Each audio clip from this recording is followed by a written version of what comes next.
welcome. Thank you. Making the trip. I know you're right down the street. Appreciate you. People be traveling to come down here, bro. So I like to start from the beginning. Okay. I'm curious myself. When were you born and where were you born? When I was born in 1989, and I was born No, I'm playing. right. Real dinosaur. No, I'm playing. You're 6 years older than me, so that makes you 36? Yes. Cool. And right down the street at Pomona Valley. For sure. Like your family's from around here? Family was from Marietta. They grew up, my mom and dad grew up in Marietta, and then, but pretty much my entire childhood was growing up in Pomona. Okay. When did you move over here? I would say my family moved when I was like around 2 or 3 years old. Okay, for sure. Yeah. And who raised you growing up? Just my mom. Okay. What's like some of the first things you learned, like observe your mom when you were young? How great of a cook she was, and how much she loved animals. She was always caring, always trying to rescue the animals on the street type stuff. Mm-hmm. So I think that's where my development of love for all animals as well came into play. Like as long as this ain't gonna bite me, you know? Okay, cool. So you have a passion for animals too? Yeah. You like catching strays? Yeah, not stray, but yeah, like if it's a tough one. Yeah. It's a tough one because it's more of like an empathy or a sympathy for the animal that if you see. It's more like if you care more when you see the animal, and like, I've seen poodles where their hair is just so matted. Yeah. It looks like a solid substance instead of hair. Like a little sheep. Right. And I'm just like, damn, man, I want to help it. Yeah. And it's more like that feeling of wanting to, not always doing it, because obviously we can only do so much, There's a lot of stray dogs. Facts. I'm not even going to lie to you. Yeah. It's even worse in Mexico. I haven't been, but I've heard it's like there's just strays everywhere. Oh my God. But what's your earliest memory? Earliest memory, I would say being in at the youngest age. Yeah. I remember being in a crazy hospital. Really? Yes. As a kid. How'd that happen? It started basically when I was born. I was born with my umbilical cord wrapped around my neck 8 times. Wow. And I was born not breathing, baby blue. And so what they ended up doing is they used that little pouch thing to try to pump air into the baby's lungs. And they pumped so hard that they punctured a hole in my lung. And so pretty much like I grew up with, diagnosed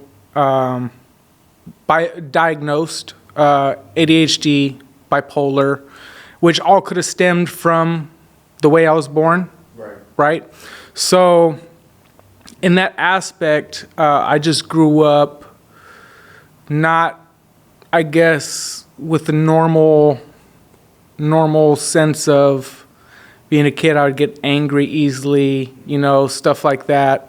And so they ended up trying to give me medication to try to, balance it or fix it. And what those medications ended up doing were giving me other side effects. They were other chemicals that shouldn't have been in my body. Yeah. And at that time when I was younger, it was very interesting because the way the pharmaceutical companies work, or not pharmaceutical companies, let me take that back. The way the crazy hospitals would work is they would try their best to fit you under a diagnosis to qualify you to try this new pill that is supposed to help that, just so that they can kind of see what the side effects are. What type of side effects have you seen?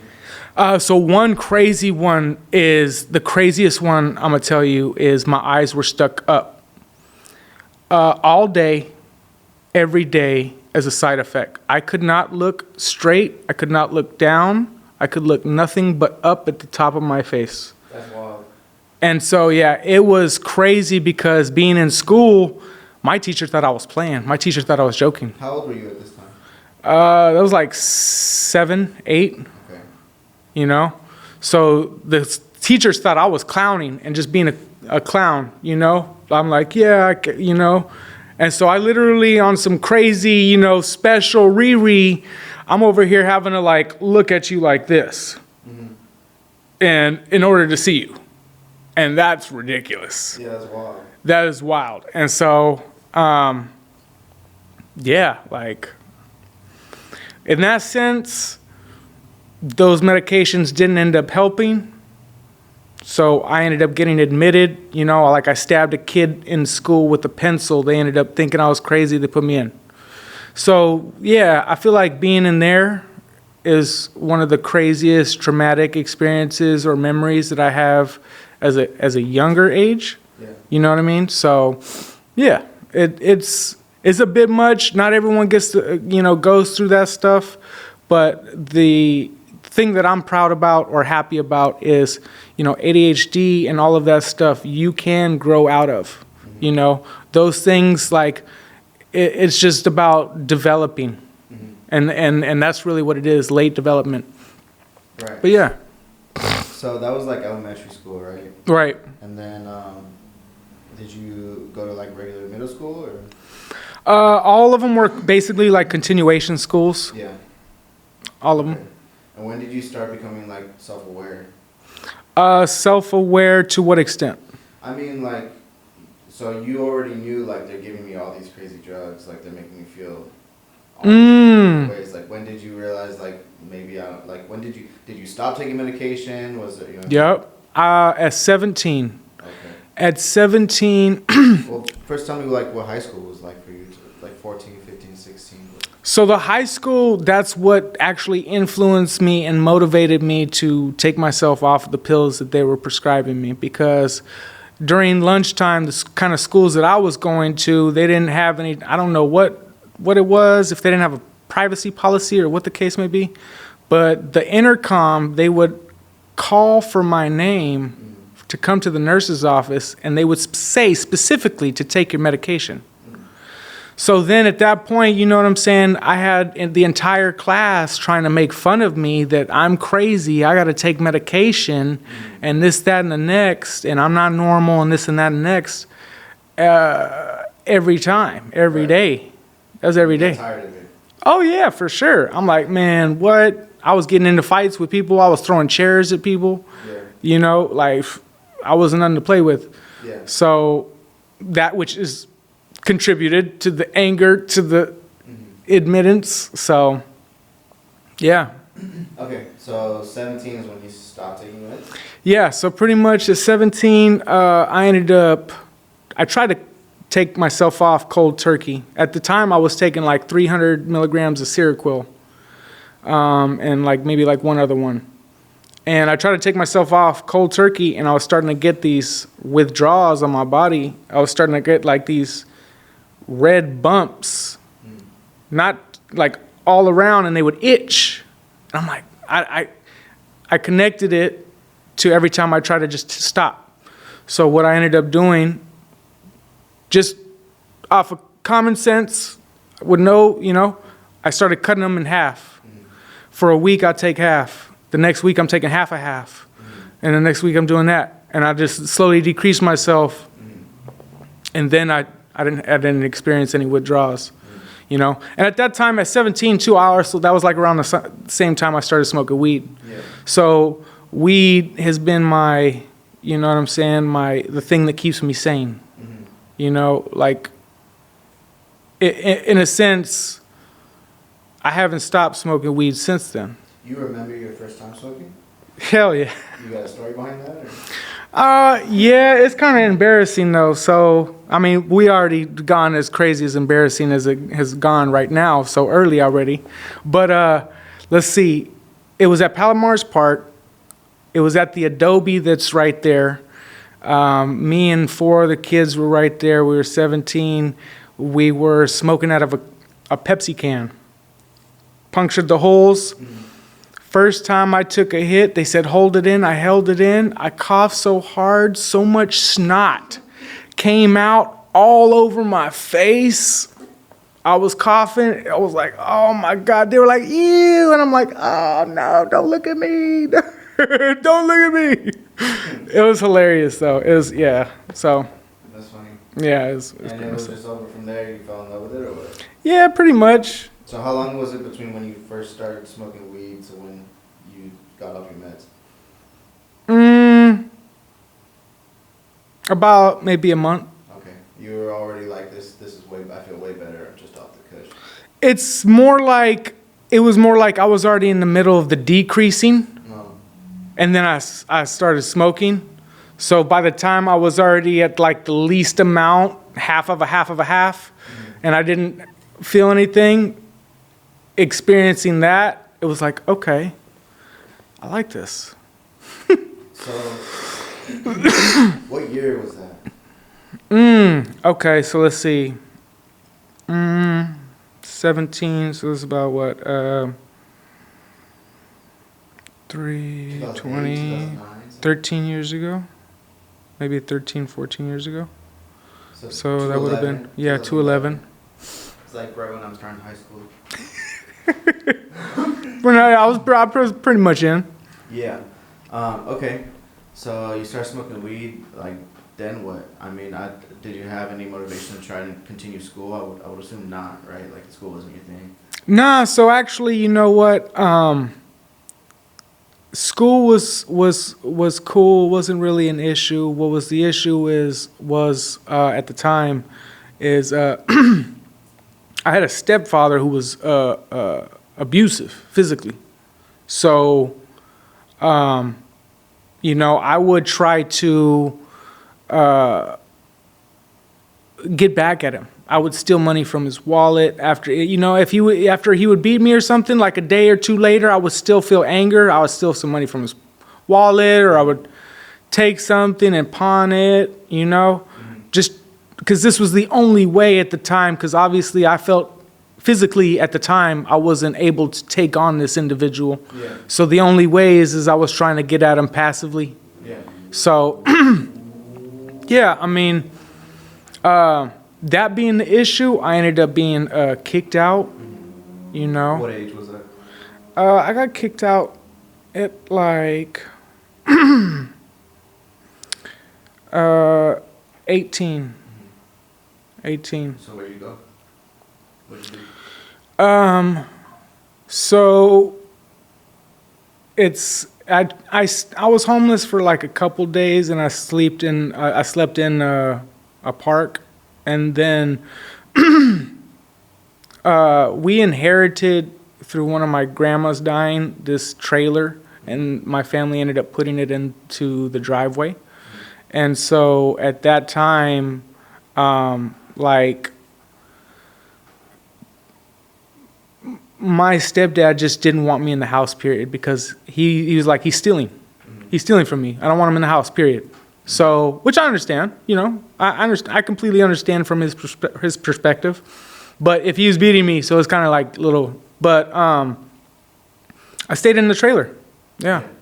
Pretty much 8 Mile type shit. Yeah. Okay. And then, like, what, at that point you started hustling or what? Yeah, so pretty much, you know, I had to stay out of the house.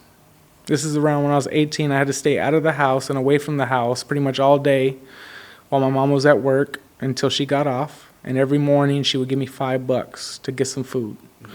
And what I would do is I would take that $5 and I would take it to the weed man. And at the time, you could get 2 grams pretty much of stress, Arizona, for $5. Mm-hmm. And I would take that and I would separate it and then I'd flip it. Yeah. Turn the 5 into 10, 10 into 20, 20 into 30. And I literally started with $5. Mm-hmm. And I flipped myself all the way until I had enough for an ounce. And then I just started hustling from there. Yeah, for sure. And then I met you I was probably 15. It was probably 15 years ago I met you. Right. So that was 2010. That's around that same time that you were probably just getting started on. Yeah, I would say. Actually, no. I would say I was at least maybe a year in. Yeah, that sounds about right. About a year in, and it was right when I was starting to gain word of mouth attention a lot in Claremont. Well, if I remember correctly, and I believe I remember correctly, you didn't give me no Arizona stress weed. Like, you had some gas. Yeah. So you started was it the same plug you got the gas from? No, not at all. You had to find a new plug or what? I got plugged in with some real cool hippie dudes that stayed right here off of Arrow, and this is what, like 2015, maybe 16, and they had a volcano vaporizer, something I never seen before as a smoker. They had all this cool shit. They were growing.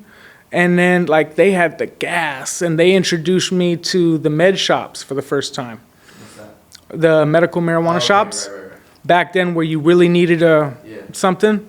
So they showed me who I had to go through, to get the doc. They took me to the ones in Van Nuys where they were for $40. You're getting an ounce of fire, and it was just, I'm like mind blown, like ounce. So that was the fire that I was starting to flip, and that's where I slowly started to detach from the stress and just stick with that. For sure. Okay. And then, when's the first time that you went to jail? Ooh.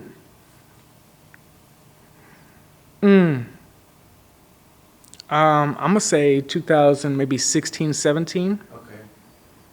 I remember that. For sales of marijuana. Mm-hmm. How'd you get caught? You sold to undercover or what? So, a lot of people are going to judge me for this, but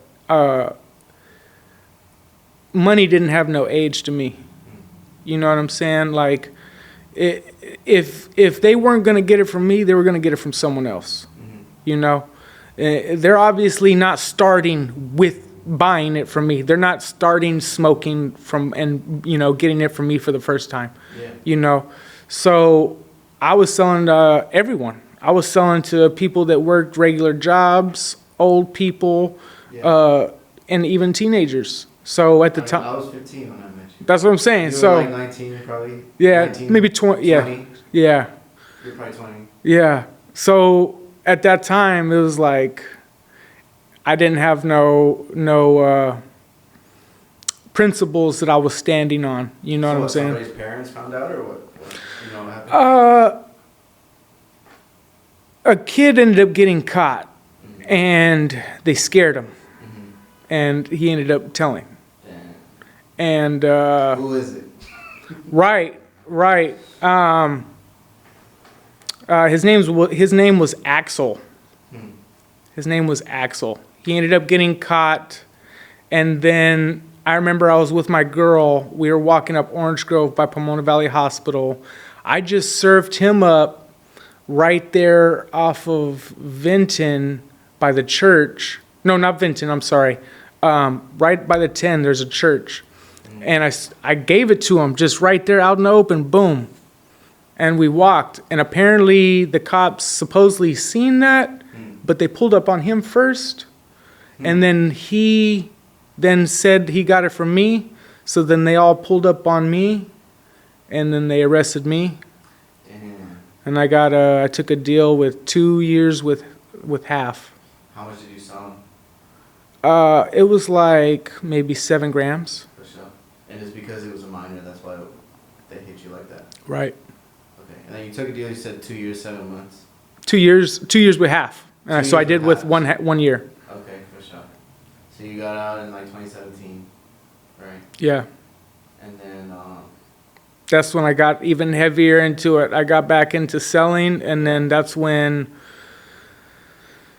Xanax was a big thing. yeah. People were buying bars. Yeah.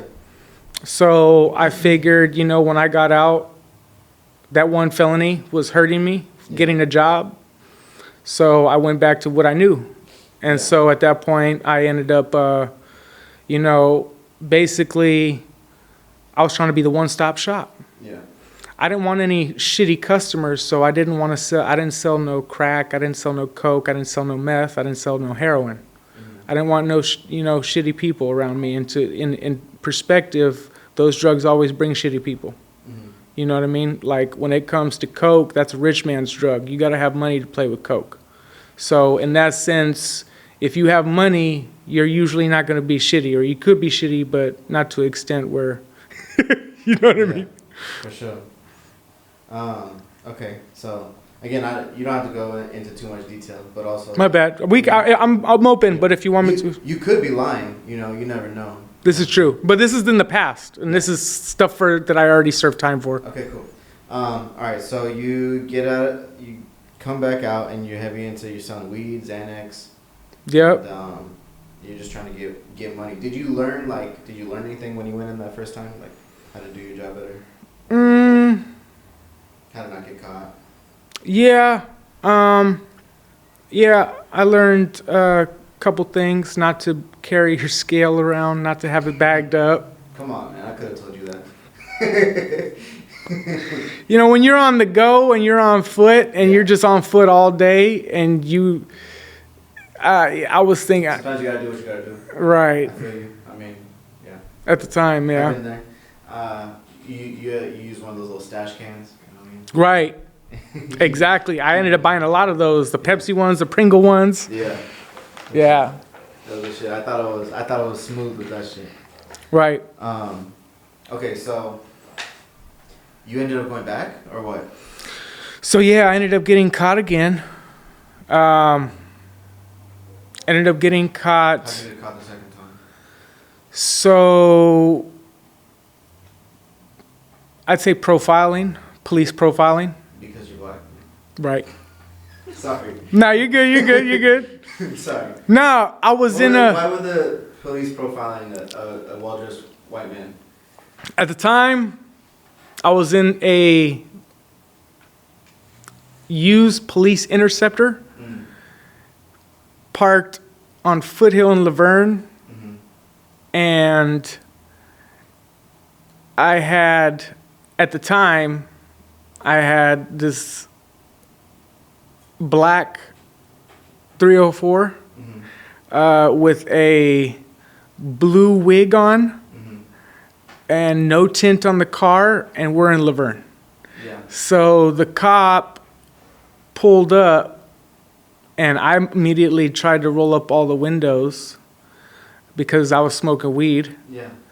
And then he pulled up trying to talk to us, and he said, "Can I roll down the window?" And I was like, "I don't want to." He said, and he repeated himself, "Roll down the window." And so then he tried to say that he was concern checking or whatever it's called, where they're checking to make wellness check. because he saw my head was on the steering wheel for a minute.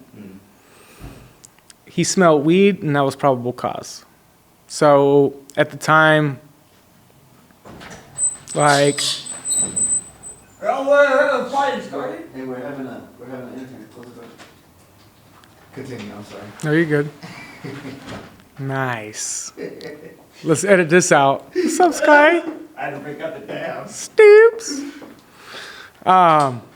So Pulled you over. There's a 304 in the passenger. 304, boom, it's police interceptor. And at the time, I had a box of hollow point bullets right there in the back seat.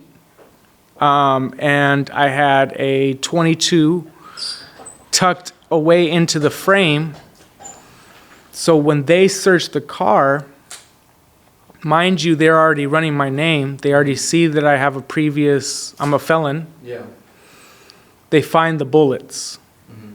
They're convinced there's a gun in the car. They look all over the place, no gun. So at the time, they charged me with possession of ammunition by a prohibited person. They tried to give me 4 years. I took a joint suspension. A 4-year joint suspension. as the deal. And then so I got out of that, and then I ended up violating it. And then I ended up doing another 4 years. Damn. Okay. So I'm gonna backtrack a little bit. So Okay. You get it, and I never go into detail or have these conversations with. It's only because like I know you. Right. That's the only reason why I'm being so detailed with it. But You know what I mean? But yeah, which I just think is cool that I know you. Anyways, and we'll get to the other part. Okay. Okay, so you get out of jail the first time. You start fucking with the 304s at that point. How, you know what I'm saying? How'd you know to do that? I mean, So- we live right here by the track, so like obviously you've seen that shit. So to be honest with you, before I got caught that last time that I just told you about, Yeah. I ended up meeting this girl in LA, in the jungles, right there by the Rave Theater. There's like an apartment complex, you know, and I met her, I think, on some dating site, linked up with her. She ended up having a kid, a baby already, big old booty, like Yeah. bubble butt. That's not the girl you got caught with. That's another girl. This is the same girl. The same girl. Okay. So I'm giving you the backstory on the girl that I got caught up You met with. her. How'd you meet her? I met her, I think it was on Moco Space. That's like a dating app. Yeah, at the time it was. Now it's trash. Okay. But yeah, Moco space. you know. All right. How'd you know about that? You met her right when you got out, or what? Yeah, within a month, Okay. 2 months. Okay. And she was like, "Let me show you what I'm doing." No, actually, at the time it was just some square shit. Excuse my language, but I was just, I was trying to smash. Yeah. So, I ended up pulling up, saw she had a big old bubble butt, smashed. Coochie was good. She had a baby, and I was like, and surprisingly enough, the coochie was so good, I was like, I'll play stepdaddy. You used a rubber or no? No rubber the first time. Rubber always, and it's just like, you gotta be safe. Yeah. Yeah. Health is your wealth. For sure. Okay, so how did that turn into you being introduced to that lifestyle? So what ended up happening was she was a slut. She slept around. She didn't have no self-value. She didn't have any, and so at the time, like, I was already in a relationship with her. Feelings are already involved. Yeah. You know what I'm saying? So at that time, it was more about changing what she was doing and how she was doing it. So, like, for example, How did you find out what she was doing? I'm trying to. so You immediately, like, you smashed and you knew she was a slut, like you knew she was fucking. I didn't know how'd you at find first. that So I think it was just through seeing seeing something over her shoulder while she was looking at her phone or something, like a text message or something like that, just seeing it, And Well, then the nature of the text message is still just like it was just like, so when will I see you again? Type shit, you know what I mean? So at that sense, I was like, me, I need to know it all. Yeah. I need to know. The fact of the unknown, it kills me. You be going through bitches' phones. I won't lie. I have. Yeah. Because you want, to be honest, like, everyone can deny this aspect, but you don't know someone until you really go through their phone. Mm-hmm. That's the realest shit I'm going to tell you. Because here's the thing. I could tell you this, that, and the next, and I can have this agenda, and I can have all these things, these alternative motives, right? I could have these bad habits and all of these things, and they can all be filtered through my phone, and you wouldn't know, That's true. So, and it's crazy because 9 times out of the 10, even if you don't want to have any dirt or find any dirt, if you go through the phone, you're going to find some dirt. You find something that upsets you. You always going to find something. It never fails. Yeah. I swear. Yeah, that's why I don't do it. Right. That's why I don't do it anymore. Back then, Yeah, of course. You were new to it too. Okay, so you know what I'm saying? So at that time, my bad, I'll finish. You had girlfriends before that though? Like, Yeah. You were alreys smashing hoes? I had Since high school, girls, but this was my first jungle. She was from the jungles. Yeah. This is. She knew how to throw that shit around. She was the first twerker on the. I'm like, oh my God.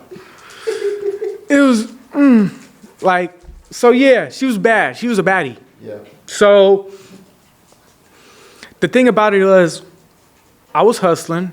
She was struggling. Okay? She was on GR, food stamps, all this. She was happy about it. She was excited, worrying about it, and then she was sleeping around. So at that point, it was like, because I had to know, I wanted her to tell me all the details. Who is this guy? Where is he from?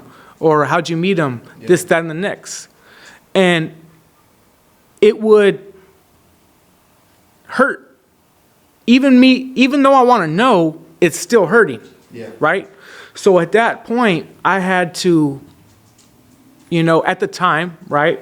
Because I've already served my time, like I said. So I can tell you everything up to what I've already been convicted of. Yeah. That will never change. Yes. You get what I'm saying?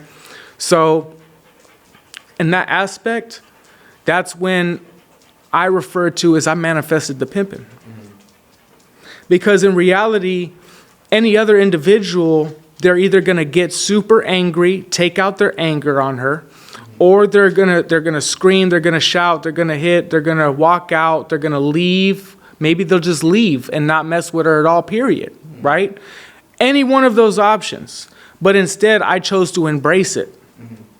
So, you're a hoe, how can we make this work to our benefit? Exactly. At that point, it's like, okay, if you want to sleep around, that's fine.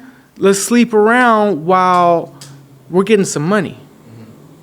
You know what I'm saying? So she wasn't doing it before that? No. I turned her out. Okay. So at that point. How'd you know how to do that? Through the manifesting of the pimping. That's the only thing I could. Just money motivated. I mean, it's so weird because it's like this. Like if I were to speak on pimping and we were to talk about the very first pimp, the very first one. There's just one, okay? If there was no one to teach him any game, then that means he manifested and learned it himself through experience. You know what I'm saying? So in that aspect of things, I ended up manifesting. I'm like, okay, you're sleeping around. I've already been introduced to the street lifestyles of all such. I know of all of these things. So I'm like, okay, let's sell some pussy. Okay. And how'd you do that? You put her on the track immediately, or like you were busting off the phone, or what? So I had to learn everything through experience. Yeah. So I ended up at the time, because I was selling weed and selling all this shit. Yeah. There was quite a few times, and I didn't have any, what we call P partners. I didn't have any P partners. I didn't have anyone introducing me to the game or teaching me the game. So the best like I said, like you said, the blade is right down the street. Mm-hmm. So I would go there, pick up a hoe while I have my bitch, you feel me? And we're okay to curse on here, right? Yeah, go ahead. Okay, my bad. I was just making sure. So yeah, at the time, I would roll up a couple blunts. We'd go pick up a hoe while my bitch is in the car. I'd give the hoe her own blunt, you know what I'm saying? And we'd pull off to the side, and I would be like, hey, look, so check it out. Tell me where you been. Where have you been? Where have you played at? Where have you busted dates at? What sites you post on? You know what I'm saying? Just through a blunt conversation, and all it took was a blunt. Mm-hmm. You know what I'm saying? And I learned a whole lot of game by doing that often, frequently, with just other random hoes. Mm-hmm. You know what I'm saying? And so at that point, then it became me testing it out, me experiencing it and going through the experiences and going through different places, experiencing, tricks that are on PCP and wigged out and how to deal with them. And the craziness that could follow it and stuff like that. So How you deal with that? that's when I had to get the gun. That's when I had the gun. Mm-hmm. Well, I didn't have it at the time, but that's when I was like, you know what, I need it. Yeah. You know, I had to drive off because this dude was out of his mind, shouting at the top of his lungs in the middle of a hotel parking lot. You know what this is. You know what this is. I'm like, oh my God, we need to go.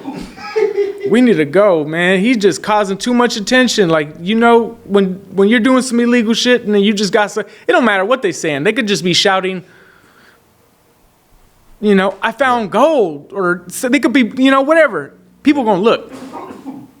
So it's like, yeah.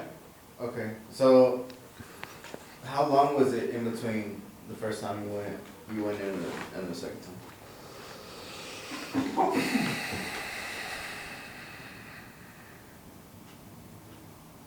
2 years. Okay, for sure. So you learned a lot. You did a lot in those 2 years, I'm guessing. Yeah.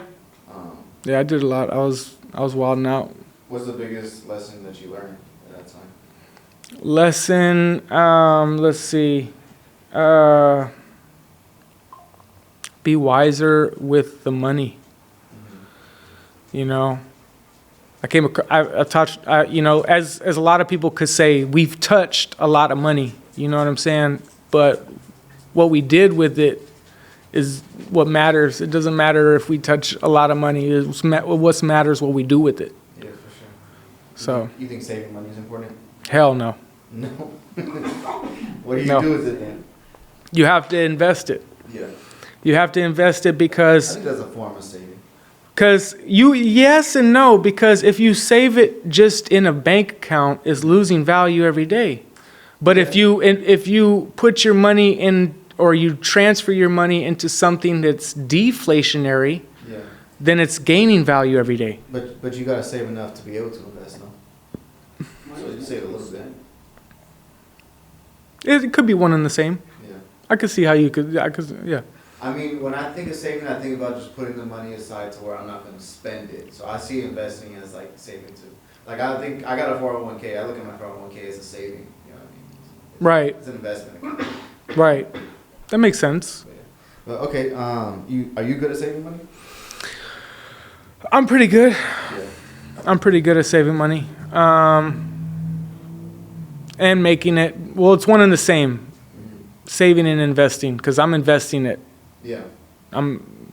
Okay, so you're out for 2 years. You learn a lot about the game. Are you more like, what are you more heavier into at that time? So like selling weed and Zans, or pimping and hoeing?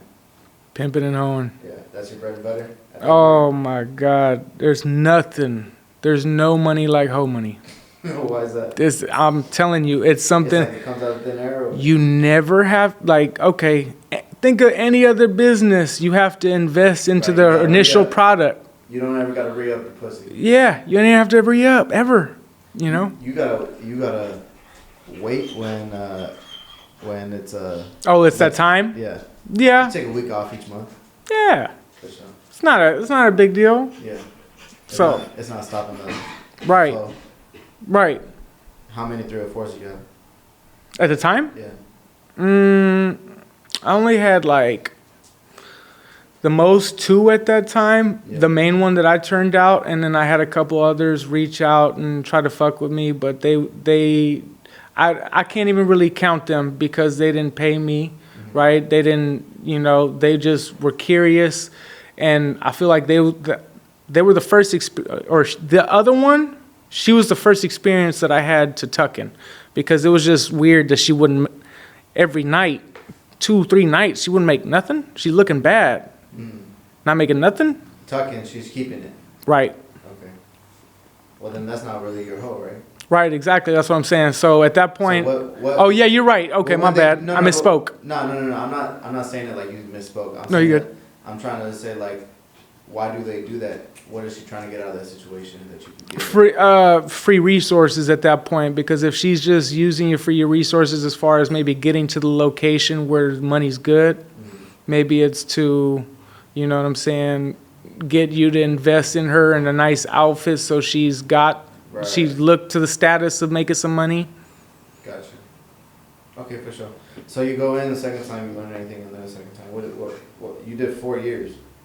You told me that for a violation, and the violation was what exactly that? The violation was another sales. Okay. It was another sales. How they get you that time? My weed dealer at the time, they ended up apparently squeezing him, and it was so weird. He ended up flipping it. Even though he was my supplier, he made it seem like I was the plug. Like you were pushing everything. Like he only existed for you. Exactly. Exactly. He flipped it exactly like that. Yeah. What a bitch. Right. Facts. Facts. You know, come on. It's a lot. You seen a lot of that, like just snake shit. You know what I mean? Like I don't like people are just built different or what? Like no integrity, scared. What is it? The only thing that I can think, like I wouldn't give him a reason out, but the only thing, I thought about all reasons while I was doing that time, and it was because he had a family, he had kids, he had a wife, he had a house, he maybe had a mortgage. I don't know if he had that, but I know he had kids. Yeah. So for him to do time would have been it would have impacted way more people than just me. Yeah. You know what I'm saying? That's selfish, I guess. Right. Yeah, I feel you. What do they say? Don't do the crime, you can't do the time. Right. Yeah. If you can't do the time, don't do the crime. Exactly. But okay, so did anything change after you went in the second time? Tell me about that second time. You spent 4 years in there. Whew. And that was from what, like 26 to 30 or something like that? 2020. I think it was like 2020 to 2024. No. Oh, so no. So peep this out.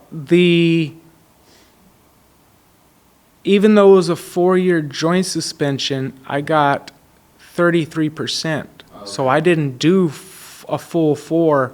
At this time, they had this 33% thing where if you didn't have any violent crimes, you're only doing 33% of your time. Okay. So because I wasn't violent, I did like a year and a half. Okay.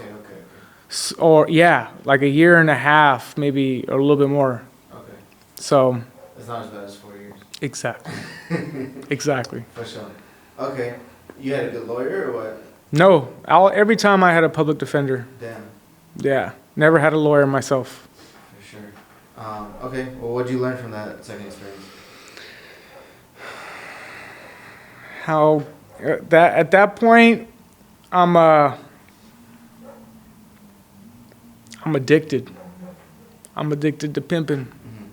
At that point, the only thing I could think about was trying to keep my hoe while I'm in there, not able to do anything, trying to keep her so she don't wander off, which she did anyways, as most of them do, which is ain't nothing. But so yeah, then I'm coming out, starting over with nothing. So after that year and a half, I come out, my hoe's no longer, around. And, or she was, my bad. She was, but she wasn't solid. You know what I'm saying? She wasn't like 100% on the team like she was before. She's now like her attention, she's been exposed to some other things. Like she started being in music videos and stuff like that for the first time. So then she started getting like struck like, oh my God, like I'm a video vixen, like this, whatever the aura comes with that. So it was hard because she was starting to get exposure to stuff she's never been exposed to. And she didn't know how to handle it. And she didn't know how to control herself. And know who, you know what I'm saying, taught her the things to be able to get there. Mm-hmm. So, yeah. Okay, for sure. Is it hard like, you think it's hard to be a white pimp? Oh, absolutely, 100%. Yeah. Absolutely. What type of challenges is So the number one challenge is, the perspective. It's the perspective. How people look at you. Yes, that and how they don't look at you. For example, every race is tricks. There's black tricks, Mexican tricks, every race, right? So Chinese. right, but the majority that they're used to seeing is they're used to seeing white men being the best paying trick, and then so on down the line as far as race, right? And they're used to only seeing black men doing it. As a majority, they're used to seeing that, right? That just means that they haven't been anywhere to be exposed to anything else, So it's the limitations on where they have been that limit their perspective on what is. You know what I mean? For sure. So what's the secret to like being good at what you do? You say you were good at what you do. Because over time, like me being a Scorpio, I overanalyze. I love chess because I think 5 moves ahead.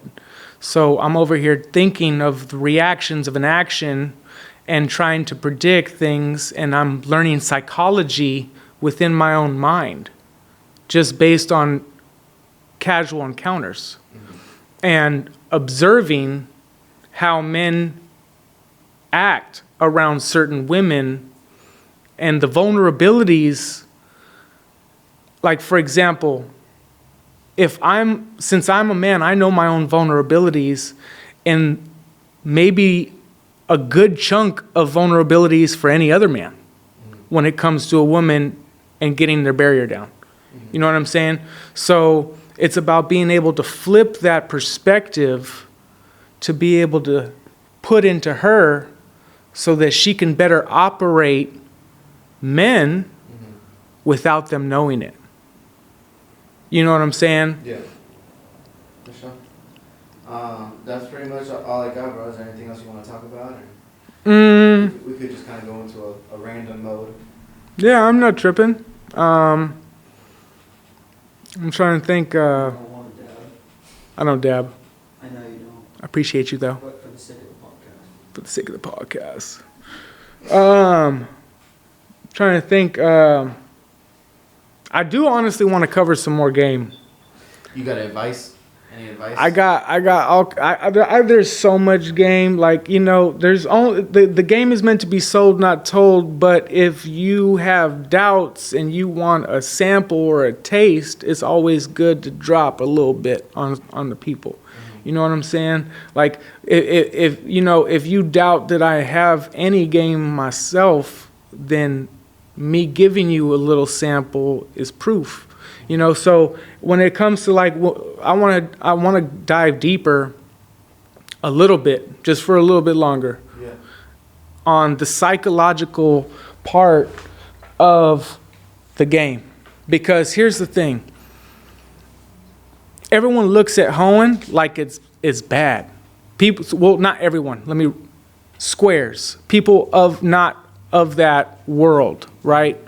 And really, what they don't understand is those women that are doing that are just limited by their teachers. Because in reality, a pimp, a real one, is supposed to be a gentleman of the game. He's supposed to be a man first, before anything. He's a man before he's a pimp, which means you have to have principles that you stand on.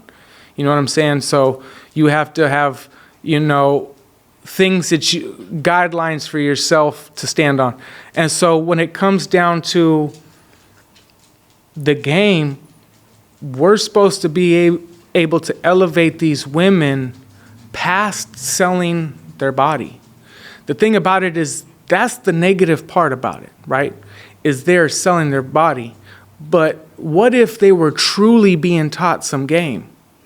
What if they were truly being given the psychological tools to be able to operate a man like a puppet to do what they want? Whether it's based on, knowing what a man wants to hear. That's dangerous. If you know what a man wants to hear and you tell him exactly what he wants to hear, he'll damn near do anything you want. You know what I'm saying? And if you do that in a sequence, in a consistency, so it's really about being able to teach these women how to use their mouthpiece and their brain piece instead of their body. It's about selling their time instead of their body. You know what I'm saying? So at that aspect, then it's not illegal. There's nothing illegal about it. It's 100% legal to sell time, and it's 100% legal for a person to be finessed. Because that's really what it's all about, is about teaching a woman how to finesse another man, but doing it to where she doesn't have to sleep with them. Now, that's how you know that the majority of all these women have no game. Because if they're over here having to sell coochie, then they don't know how to do it without. You know what I'm saying? So it's really like, it's limited perspective from certain individuals, and then the problem is these men who call them they're so-called pimps, but they don't teach or learn anything to be able to teach their hoe. You know what I'm saying? And that's really what it comes down to, because she's paying for game. She's not paying for a babysitter. So it's like, in a certain aspect, is like, I've seen so many stories of these women, they're like 45, and they still trying to post. And it's just like, oh my God, like what happens when you 55? Like, and you don't have nothing, you don't know nothing else. Ain't no one gonna wanna buy no 55-year-old coochie. Maybe Skylar, But like on some real stuff, like, so in that sense, right.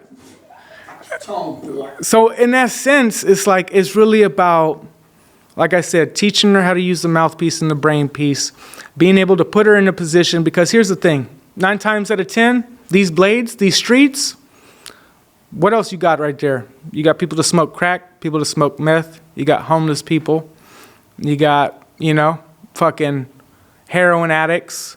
You got all of the grimiest dirt of people right around there.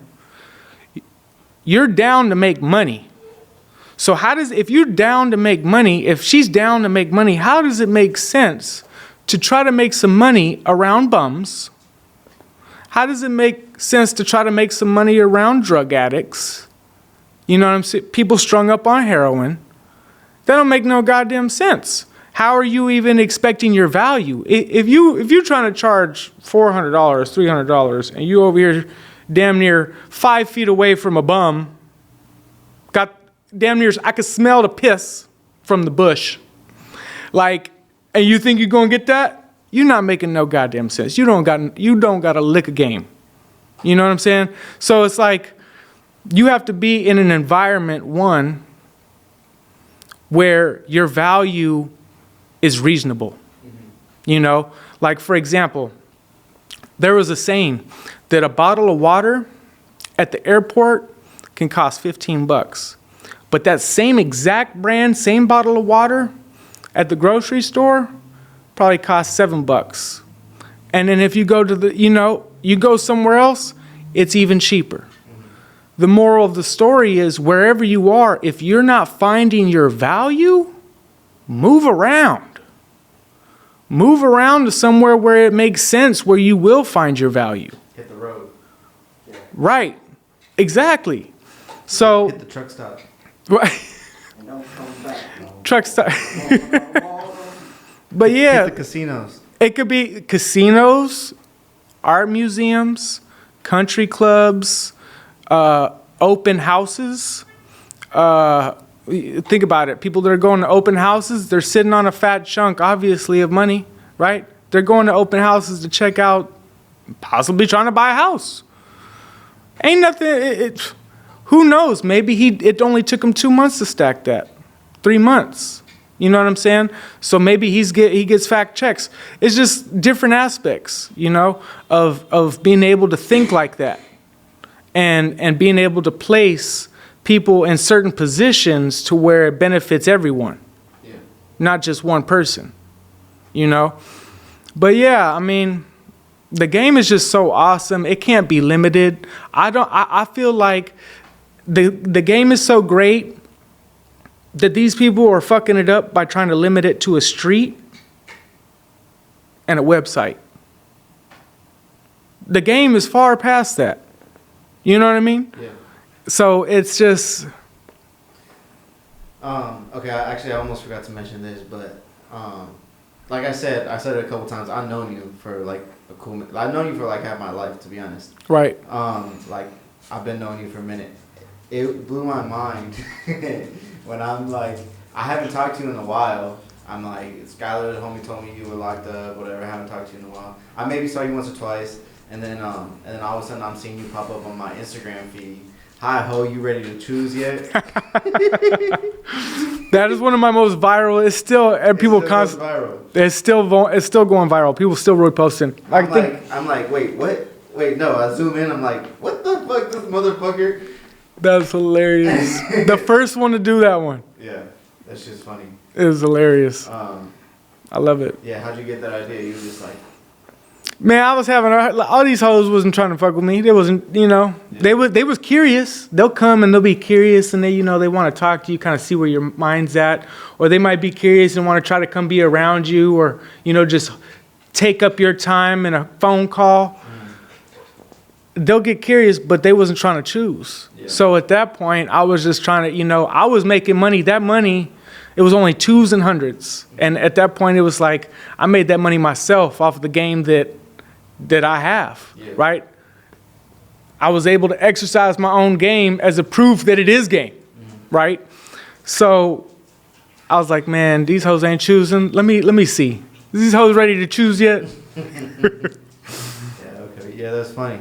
And then I don't know, somehow you know a lot of people, because I'll reply like, yo, that's the boy. And he's like, yeah, that's the homie. You know what I'm saying? So I'm like. That's hilarious.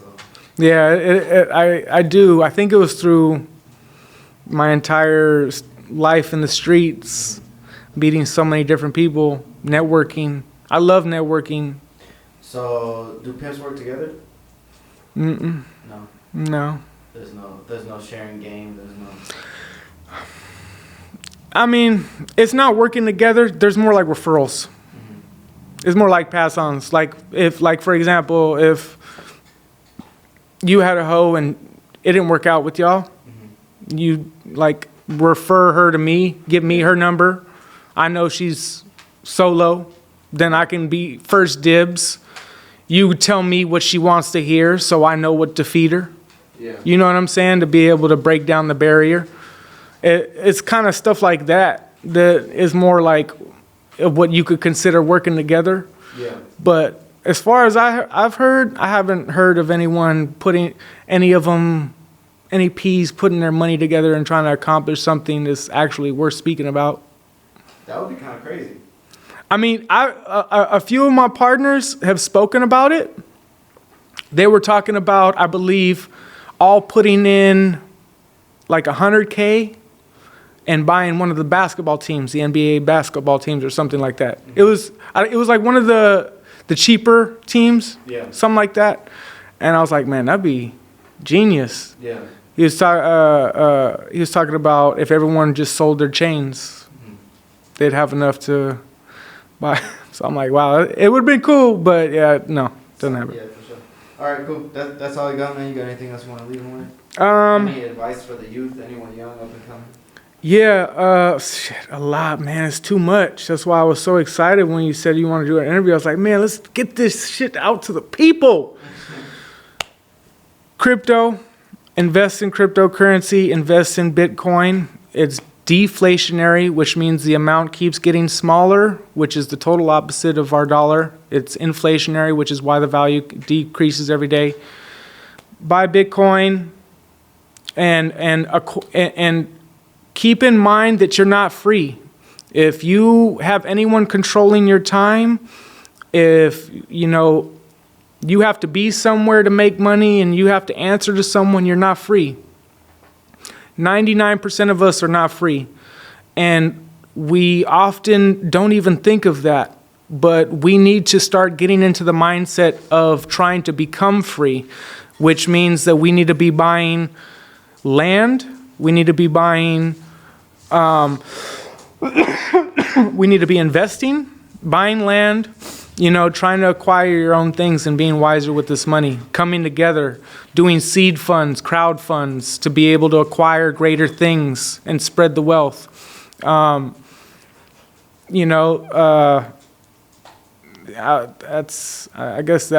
about it, man. What's an ism? What's an ism? It's not a thing. It's something extravagant. In the dictionary, is something great and extraordinary, extravagant. But what it is it's just another word for game. Like, if you're the ism, then you are the one that is game. You are the game. Like, it's weird because these words can be used in multiple different, terms in ways. So it can mean a thing, it can mean an action, it's all kinds of stuff. So, yeah. For sure. Yeah, that's a wrap. Thanks for coming through. E-Money, Eric Appreciate Dates, you. White Folks Game. White Folks Game. Let's go. It's going to be the White Folks Game interview. Nice. There we go. That's what I'm talking about. All right, that's a wrap. Rap. You want to freestyle? No, I'm good. That's funny.